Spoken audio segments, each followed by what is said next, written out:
All right, let's talk about a really powerful idea from Genevieve Behrend's classic, Your Invisible Power. This isn't about magic or wishful thinking.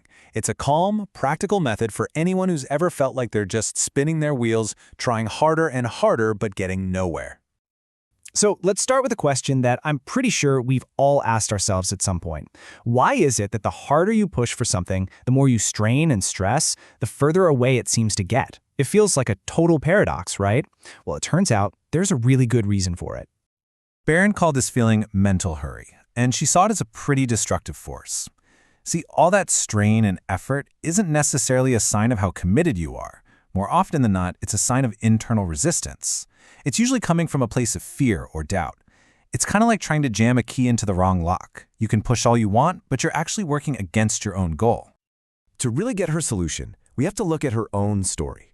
This is the case study at the heart of her work. It's about a financial goal she set for herself back in the 1920s that seemed, well, completely impossible. The goal was $20,000. Now, that's a lot of money today, but back then, it was an absolutely astronomical sum. And she needed it for a very specific reason. She wanted to travel from the US all the way to England to study with a thinker named Thomas Truard and convince him to take her on as his one and only student.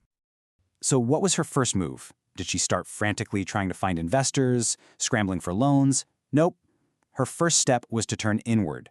She started by building what she called a thought mold. Basically, a super clear, very specific mental blueprint of the final outcome. And she made this mental picture incredibly vivid. She describes how every single night she would mentally count out $21,000 bills.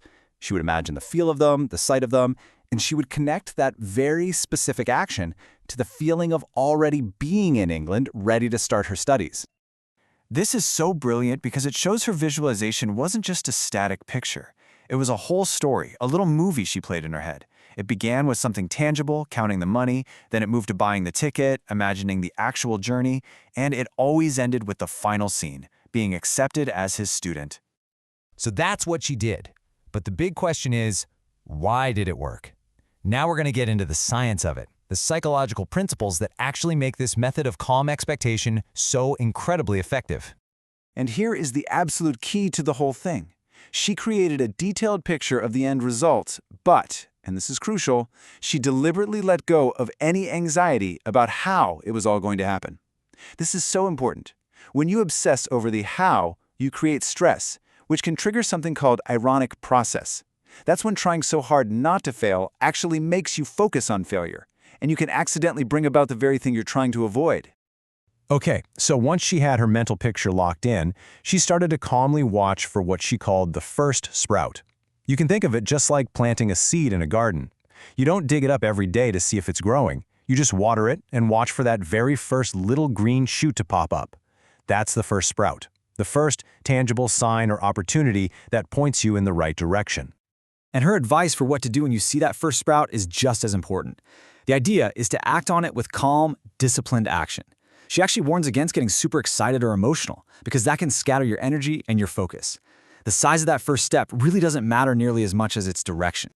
What's so fascinating to me is how well her ideas, which are about a century old, line up perfectly with modern cognitive science.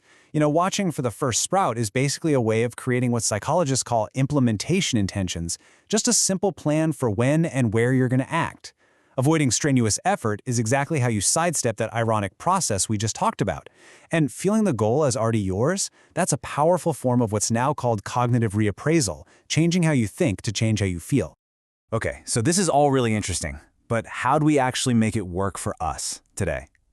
Let's translate this method into a few simple, everyday examples for things like work, relationships, and even building better habits.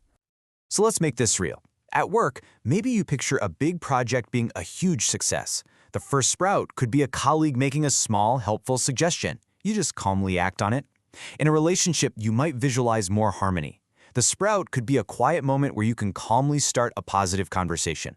For a new habit, maybe you see yourself as a healthy, active person. The sprout is a friend texting you an invitation for a walk. You just say yes. Now, before we wrap up, I want to give you a really simple mini practice that you can use to apply this stuff in your own life, like right away. It's a way to kind of put this whole process on rails.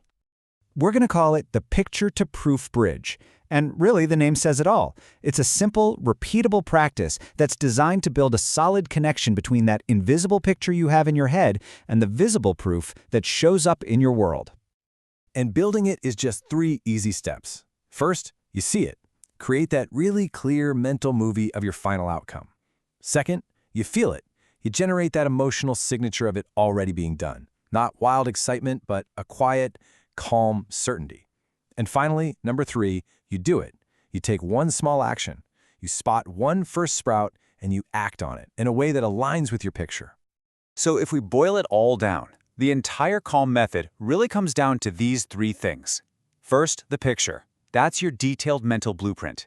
Second, calm expectation, holding that vision without all the stressful effort.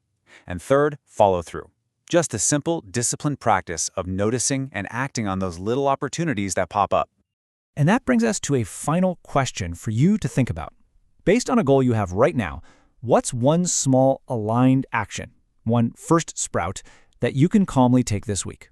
Thanks so much for joining me. In our next explainer, we'll get into what to do when this process feels like it's gotten stuck. And you can find the entire Your Invisible Power playlist linked right below.